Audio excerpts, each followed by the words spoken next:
Hello, my dear friends. How are you doing? Hope you are having an amazing day and not having to deal with drama. Ready for new stories I have for you today? Let's go to the first one. And don't forget to listen to the end of the story, guys, to hear my insights. Enjoy the stories. And don't forget to like and subscribe. And of course, don't forget to leave a comment. I, 65 female, have a granddaughter, Rochelle, 18 female, through my second son, Chris, 40 male, who I love dearly. My son made the horrible choice to leave Rochelle's mom for his wife, Anne, 37 female, and be a stepfather to her kids, while almost ignoring Rochelle completely. I didn't hide my disappointment, and secretly hoped that Chris would be able to get Rochelle's mother back. But that woman had too much self-respect, and I admire her for that. My greatest fear was that when she left, I'd never see Rochelle again. But her mom didn't keep me away and allowed me to still see her. Unfortunately, Rochelle's mom got a job in another state that paid a lot more money and took Rochelle with her. After that, my access to Rochelle was entirely on Chris, and Anne knew it. Before the move, Anne had been trying to get me to babysit her kids like I do for my other grandchildren. I have 3 grandsons and 2 goddaughters, but I refused because they have no home training. Anne's kids are messy, disrespectful, loud, and are the type that expect you to share, but will never share anything of theirs. I dreaded the days where Anne and her kids would come over for family gatherings because her kids would almost always break stuff or get into fights with other children. When Rochelle came to spend Christmas with her dad, I was so excited to see her for the first time, but when I came over, Anne refused to let me in until I showed her what I got her kids for Christmas. I had to open all the presents right there in the cold, and when she told me that I needed to go to the store and buy better ones, I refused, and she slammed the door in my face. I called my son, who sided with her, and he said that if I ever wanted to see Rochelle again, I'd have to be fair to all my grandchildren. Rochelle was coming back for the summer, so I swallowed my pride and gave in to Anne's demands. She would drop her kids off at my place with no warning, would laugh off whatever damage they caused, and just overall be a pain in the butt. However, I got to keep Rochelle with me for most of the summer, so I took it, and I know Rochelle was grateful for it, because she loved spending time with her cousins and friends when with me. I also had Rochelle's mama's blessing. Over the years, I started a college fund for each of my grandchildren and put a little money away every birthday, Christmas, and A+ they got on a high school report card. Rochelle and Todd, 18 male, and son, graduated the same year. I gave Rochelle a card with a bank statement of her fund and a cake. I gave Todd a card and a gift card. When he, Anne, and Chris asked about his college fund, I told them that I only set up funds for my grandchildren, which he is not. I had to block Anne because she was harassing me. Chris threatened to restrict access to Rochelle from me, but I reminded him that she was 18 now. I got a message from my goddaughter showing me pictures of Anne and Todd calling me some very vile names because I pretended to love them. Am I the a-hole? Edit. Because I keep seeing this, I just wanted to make things clear. My son and Anne have been together for over 10 years. My son cheated on Rochelle's mom with Anne, and Anne knew that she was the other woman. His father did the same to me, so I was definitely bitter towards her from the start. I got Anne's kids decent gifts. She just felt like I should have spent more money. I've said it up there, and I'll say it down here. Anne's kids were terribly behaved and picked on my grandchildren. To this day, they've never apologized for it.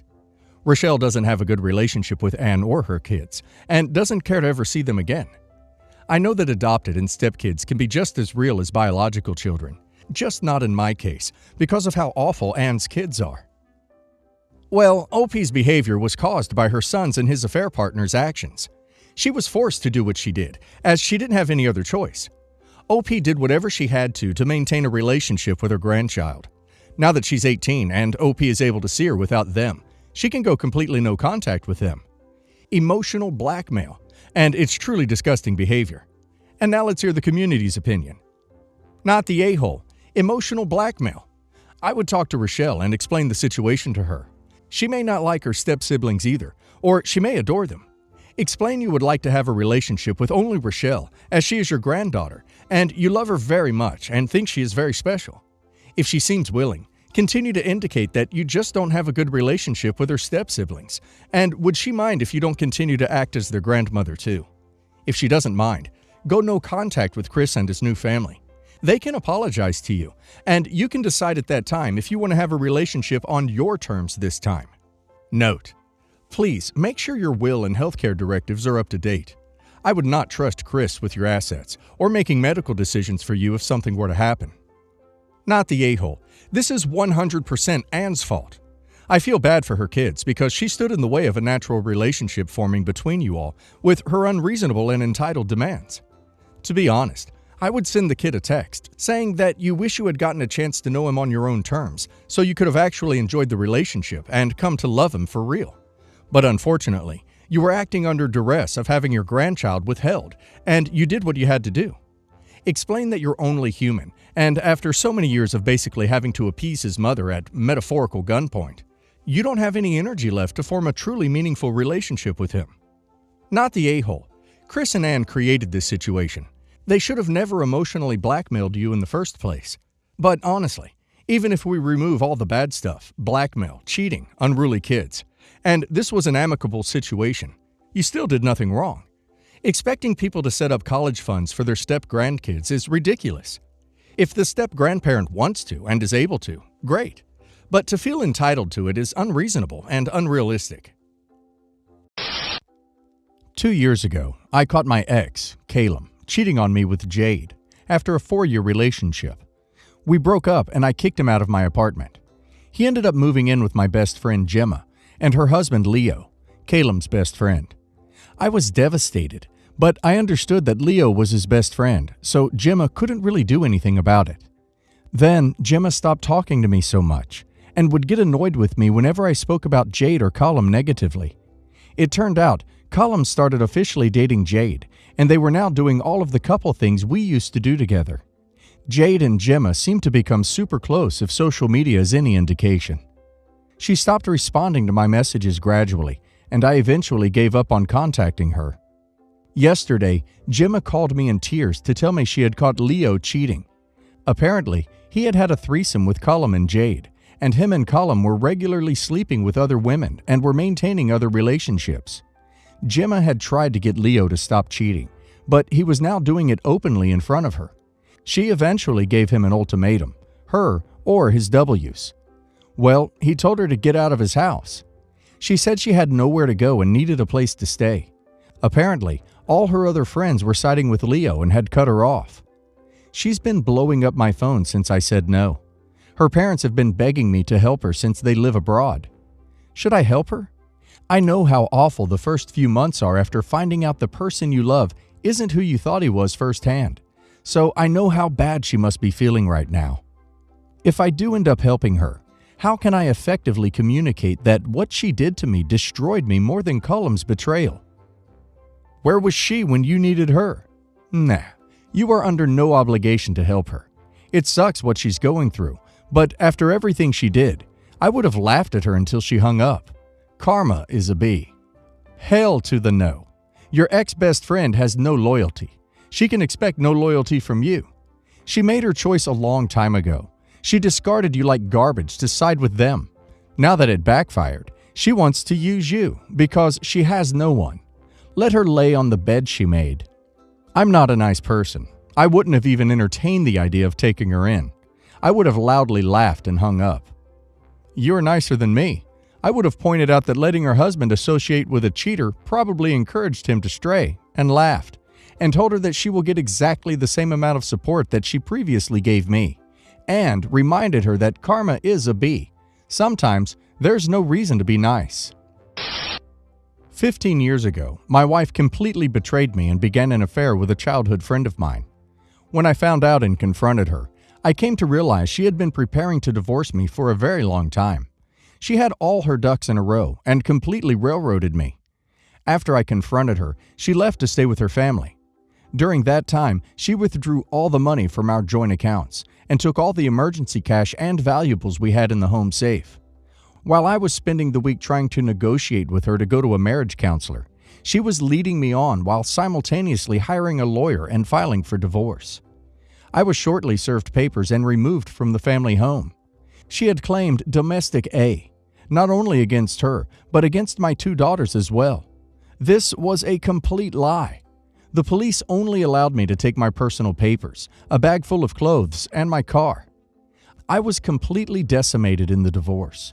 I lost a portion of my retirement. She got the house and all our assets, other than my car, motorcycle, and my personal effects that were at the house. On top of this, I had to pay spousal support for 10 years and child support until the girls were 18. I lost custody of the girls and was given supervised visitation for a year, and then after that, I was only able to get them one weekend a month, and then for a couple of weeks in the summer, and no holidays. And she only agreed to let me see the girls in this capacity if I agreed to everything else above. I spent 2 dark years living in my parents' basement, trying to recover both financially and mentally. Had it not been for the support of my family and friends, I might have ended it. It took another 5 years to save enough money to get out of the efficiency apartment I was living in and into a small townhome. My relationships with women were damaged for years after this, as I had severe trust issues and would never commit to anyone. It has only been recently that I have been able to work past these issues and give my most recent girlfriend the trust and love she deserves. Nobody is perfect. I wasn't the perfect husband, but I was loyal, kind, and worked hard to provide for my family. I in no way deserved to be destroyed like this. During the divorce, her family had lied on her behalf, claiming they had seen me fly off into rages, which was complete BS. I also found out in the following years they knew she was cheating with my friend for at least a year before the divorce. They, especially her mother, hid all this from me and helped to destroy my reputation. I lost almost all my longtime friends because of the lies they spread. Fast forward 15 years, and my ex-wife has died of pancreatic cancer. Out of respect for my 2 girls, I attended the funeral, but I could not bring myself to sit up front in the family and friends section. I would have had to sit among people who had betrayed me and destroyed my life and my family, and who never apologized or tried to make amends. I quietly sat in the very back near the door, and when the time came, I passed the coffin, said goodbye, and forgave her. Now my girls are upset with me that I refused to sit with them with the rest of the family. They are claiming I was being petty. My girls do not know the extent to which their mother and grandparents harmed me. I swallowed all of it to protect them and their childhoods. But now, I feel I have the right to defend my honor and position. My girls are adults now, with their own families, and are mature enough to understand, I should hope. I need advice on how to approach the subject with them both in such a way that I can explain myself without hurting them. I still have all the evidence and access to witnesses that prove their mother and her family were cheating on me and were viciously planning on wrecking my life. The friend of mine who my ex-wife was cheating with even came to me begging for forgiveness many years later. I don't want my girls to live the rest of their lives hating their mother's memory or their grandparents. But I also don't deserve to continue to be questioned and criticized when I am so standoffish when it comes to what happened to me in my past. Sit down and explain they simply do not know even part of the story. And it is a story you have intentionally shielded them from to prevent poisoning their relationship with their mother and her family. Then follow up and say you still have no want to do so, but they are adults, and you will no longer bear the burden of your deceased wife and family's actions. They need to understand their mother and her family seriously wronged you with intent and malice and never attempted any amends. You prefer to not go into details as it doesn't fix anything, but you will if they insist. You are fine leaving the past in the past if they can accept your actions today are due to your victimization in the past. Don't just dump it on them. They will get defensive about their deceased mother. But if they insist, then tell them the details, all of them, and just leave it be. This has been ongoing for about 3 years. Pretty much as soon as we got married, she stopped caring about herself. She actually straight up said, on our honeymoon, while eating a very rich dessert, "OMG, I'm so glad I don't need to stay in shape anymore." I didn't think anything of it at the time. She'd had a weekly fitness routine she enjoyed all while we were dating, 2 years, and also did yoga most days. She ate pretty healthy. She'd indulge sometimes like everyone does, and snacked, was a healthy average weight. Everything was very normal. She also liked cooking, would cook a variety of meals. They included vegetables and balanced ingredients. I learned new recipes from her, which was very fun. Then, like I said, once we got married, she stopped all that. More often than not, she didn't want to cook. I chalked this up to being tired from work. Once virus hit, I obviously understood she was also stressed from that.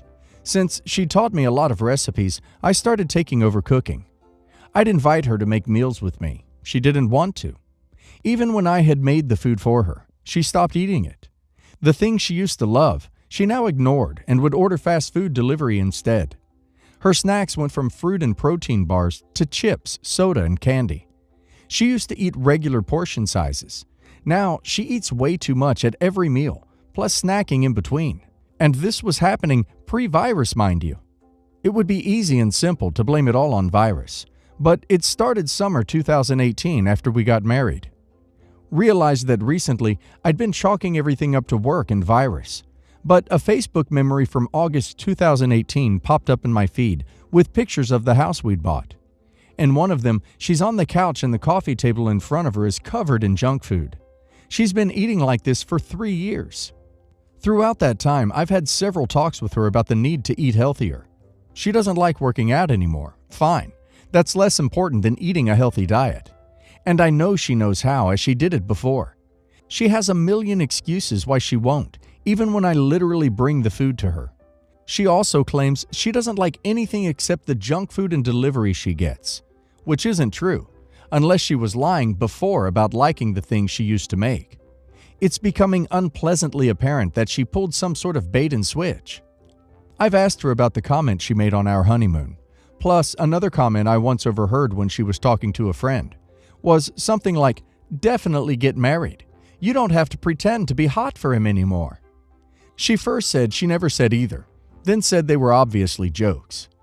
Whenever I ask her why she doesn't want to take care of herself, she asks why she needs to.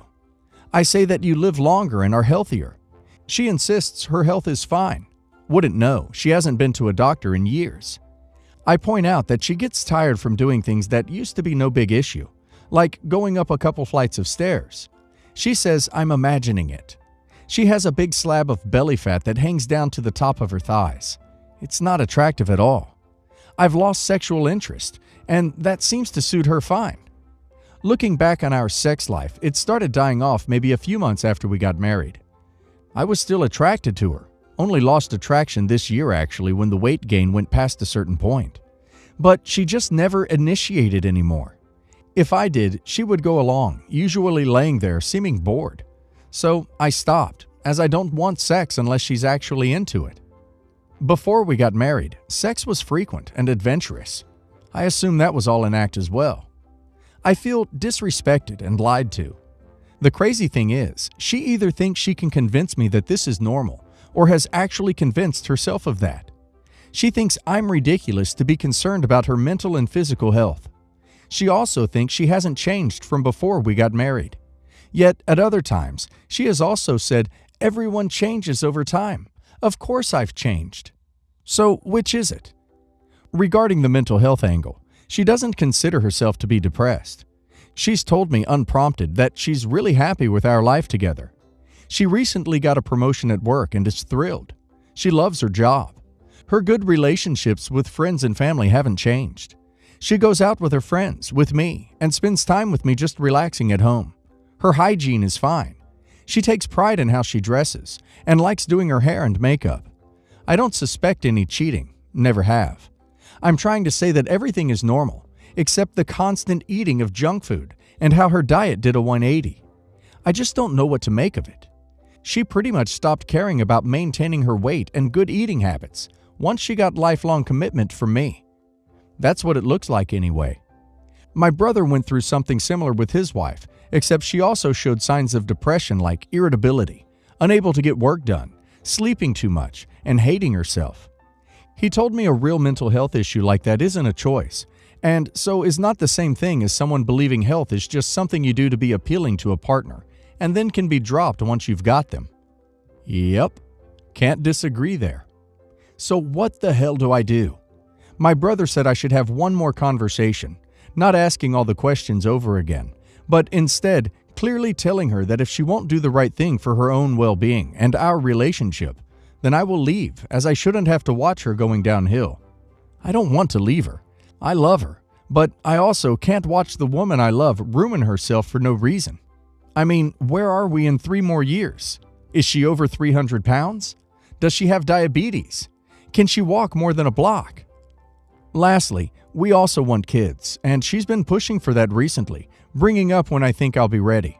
Not unless she gets healthy. Obviously, pregnancy right now would be a risk for both her and the baby. But imagine once the baby is here. Can she physically keep up with a small child, or would I be doing all the work? I've been tiptoeing around the subject, but it's time to be direct, I think. My brother agrees. I am frankly scared of our future, especially if we become parents with her as she is now. Her body can handle it now because she's young. What about in 20 years? Our choices and ability to enjoy life as we get older are going to be limited because of her weight. Unless she changes these eating habits, of course. What I'm looking for by posting this is any words of advice on how to have this final conversation. How do I impress the importance of change upon her? To add, I am completely able and willing to support her however she wants in making the change. But it needs to happen, or else I need to start my life over. I am not happy. What should I say to her? You have extremely valid points all throughout your post. I think that since she has started to bring up having a child, a good way to broach this topic in a make-or-break way would be to ask her if she would allow your hypothetical child to eat the way she does. How can she possibly set a good example as far as eating habits and nutrition are concerned when she eats the way she does?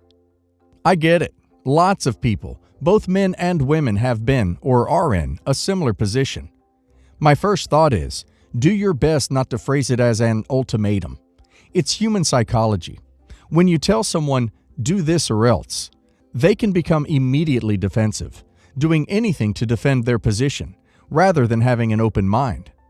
Do your best to make it very clear that you are no longer happy in the relationship and that you don't currently see any way to finding that happiness again, unless some things change.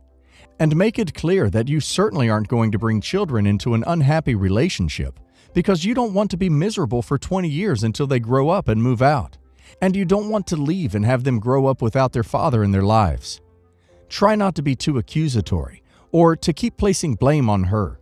Just make it clear that you are no longer happy and content in your relationship, as you once were.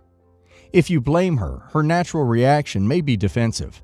But if you say you're unhappy and she really loves you, then she may try to understand why you are unhappy and want to make you happy again. Give her a chance to talk and try to be patient and listen to what she has to say. Ask questions if you have any and try to answer any that she may have. After all of that, the decision is on her. No matter what, you can spend the rest of your life knowing that you truly tried your best to make things work out, whether they end up working out or not.